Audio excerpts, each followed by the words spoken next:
Salut à tous, je vais vous présenter une petite vidéo sur le hockey, mais plutôt la base du hockey. Je vais vous présenter une rencontre que j'ai eue avec un ancien joueur du Canadien, des règlements de base pour comprendre lorsqu'on regarde le hockey, et quelques séquences de pratique pour, si vous êtes intéressé au hockey, vous voulez pratiquer avec vos amis.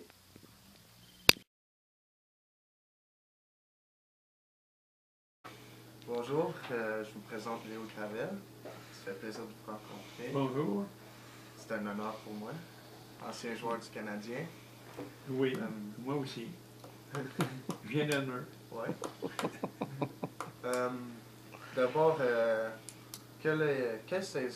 avez joué quelle saison pour le Canadien? Combien de temps?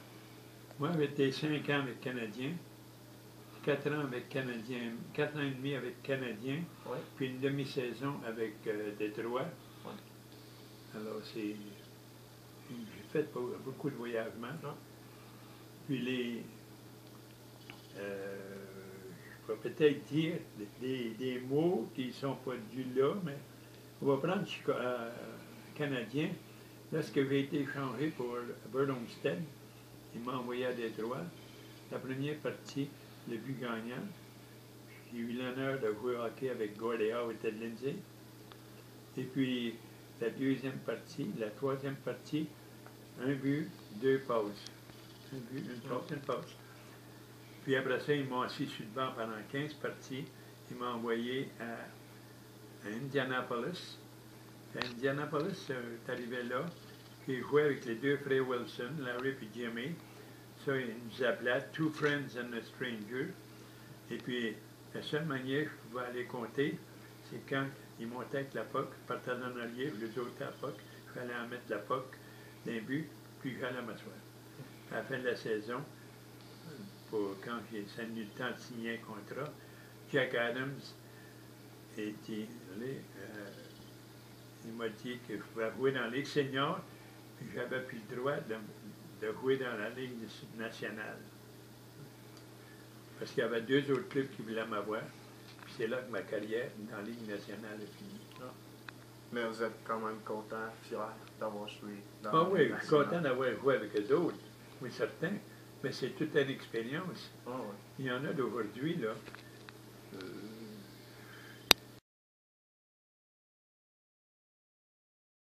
Comment on se sent lorsqu'on se fait repêcher dans la LNH? On est fier de soi-même. Il faut qu'il était, d'après moi, jouer plusieurs parties, puis d'avoir des bons pointages à ta faveur. Moi, c'est ça qui est arrivé. J'étais dans la Ligue Juniora. Au commencement, c'était Junior. Non. Juvénile à Port Colborne. Pour commencer, on va aller un peu plus loin en arrière. Moi, je n'avais jamais rentré dans une arène. Moi, bon, Maurice Richard, lui, son salaire était 7 500 par année, puis le mien, c'était 5 000. Puis là, tu comptes son monde, puis il dit, hey, 7 500, ça ne se peut pas. Mais la réalité, et c'est ça, mais en 40, moi je parle de 45, 46. Alors, ça fait presque 70 ans de ça. Et puis, c'est lorsque Mario Lemieux est arrivé dans le portrait. Mario Lemieux, il y avait aux alentours de plusieurs millions pour faire, ce ne serait pas son salaire pour l'équipe, mais personnellement, par partie, il y avait 35 000 piastres. Qui est plus que Puis Maurice Richard, lui, il fallait qu'il joue tout un an, une année, pour ce montant-là. L'autre, c'est un tour, mettons 30 secondes sur la glace, il y avait 35 000. C'est les salaires d'aujourd'hui, puis le monde est dit, oh, ouais, mais c'est. Maurice Richard, il aurait été une étoile n'importe où, n'importe où. Mais c'était pas. C'était pas un batailleur, mais tout le monde voulait te battre avec. Mhm. Tu sais, mettons-les comme ça. Entre les gars.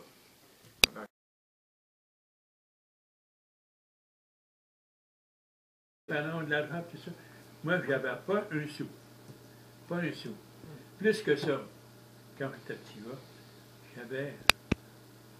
je servais à la messe. On avait 5 cents par semaine.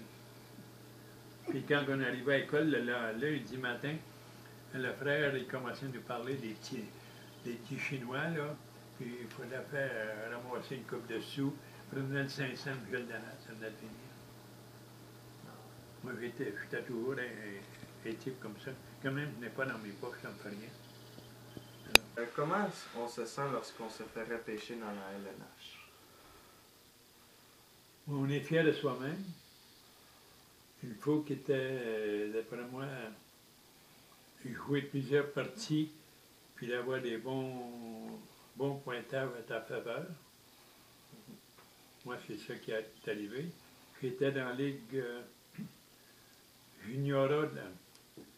Au commencement, c'était junior. Non. Juvénile à Port Colborne. Pour commencer, on va aller un peu plus loin en arrière. Moi, je n'avais jamais rentré dans une arène de votre carrière. Mais premièrement, c'est la fierté d'avoir été choisi Canadien. C'est la première fois qu'il y avait un type d'Elmer, puis j'étais fier de me présenter au nom d'Elmer. Ouais. C'était moi, mais après ça, de quelle place tu deviens quand même tu es dans la parenté, personne ne me croyait que je viens d'Elmer. Moi, j'étais original, j'étais toujours un gars d'Elmer.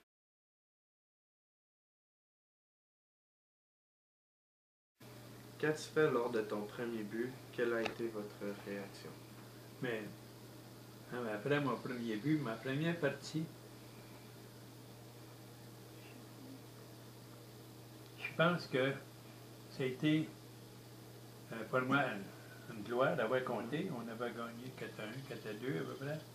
Puis jouer sur la troisième ligne, puis compter le premier but, c'était quelque chose. Le gars qui était à côté de toi, c'est pas grand-chose, c'est Maurice Richard. Mais quand Maurice allait à quelque part, là, pendant 5 ans, Léo était juste à côté. Parce que Maurice, c'était pas un gars pour parler. Non? Non. Là, quand il a demandé à dire quelque chose, il arrivait à me donner un coup de poing sur l'épaule, puis chez le gars, j'avais 157 livres. Alors, j'étais pas bien gros. Et puis, ah ouais, va parler. Elle a parlé à sa place. Ça s'est fait souvent. Alors, pour moi, c'était un plaisir. Maurice puis moi, on a le plaisir. Il y avait Maurice, Butch, Bouchard, Bob Fillion, Plamondon, Dussault, dans le temps qu'il y avait des Canadiens français. On était là. Alors, j'étais fier d'être parmi un des autres.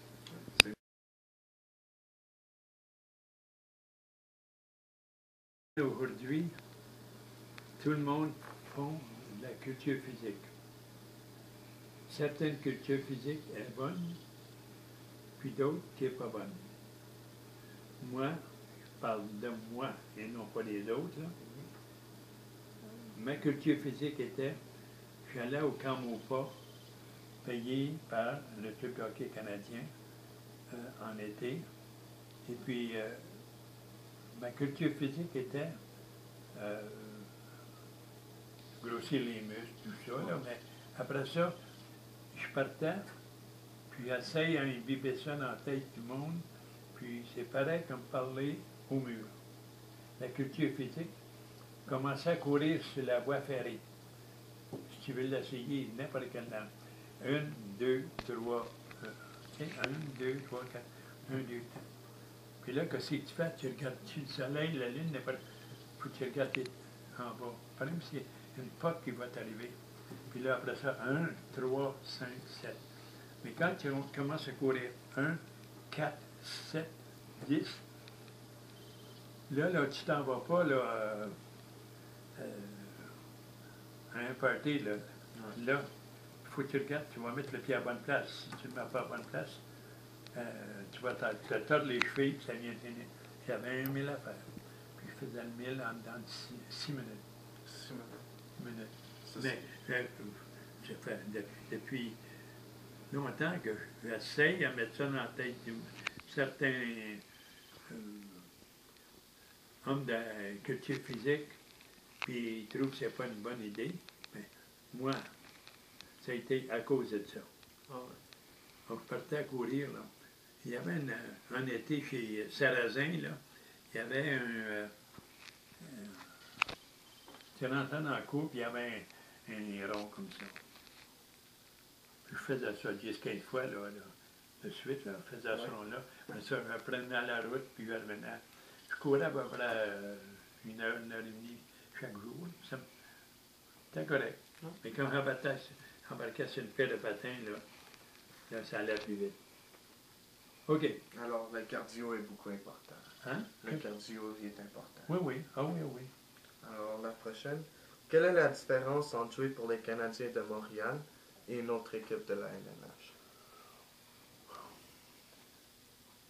Si tu demeures à Montréal, tu ne veux pas déménager, mais c'est comme n'importe quel autre joueur, je crois. Moi, je suis allé à Détroit. Il ne m'en voulait pas. Alors, Il n'y a aucune différence? Ça dépend. Moi, à Détroit, Canadien, j'étais correct avec Maurice, puis Butch, puis tout les autres. Mais rendu à Détroit, c'était avec Jimmy Peters, qu'on était amis. Alors, il jouait pour le Canadien avant, puis c'est en allé à Port Colborne, à Détroit. Alors, il y a... pour moi, ça ne me faisait rien. Non. D'accord. Comment est la vie de joueur professionnel d'hockey? La vie, premièrement, tu es demandé pour aller certaines occasions. Maintenant, ils sont rendus. Nous autres, c'était un plaisir pour nous autres qui viennent te chercher, puis ils te livrent là. Puis après, ils te ramenaient chez vous. Puis, mais maintenant, là, la moindre geste qu'ils font, là, il y a toujours quelqu'un qui... Il veut payer. Alors, puis les gars d'aujourd'hui, franchement, là, je n'ai pas vu un ici. Depuis que je suis ici, je n'ai pas vu un. Puis il y en a une couple là, qui viennent dans le bout ici. Mais on ne les voit pas. Alors, est-ce que vous pensez que c'était moins occupé dans le temps qu'aujourd'hui, moins en demande, moins... Oui, maintenant. Je dirais. Non, c'est pas moins populaire, c'est plus populaire. Parce qu'on dirait que le monde ça ne lui fait rien de dépenser. Ouais. Ça ne lui fait rien de dépenser. Mais quand tu es petit gars, là, puis tu allais jouer, là, ton père et ta mère, c'est à peu près les seuls deux qui étaient là. Le restant de la famille, il n'y en a pas. Nous, dans ma famille, on était 2 garçons et une fille, mais la fille, là, elle aurait bien pu, ta grand-mère, là, elle aurait bien pu être une athlète, là, qui maintenant, oui, elle,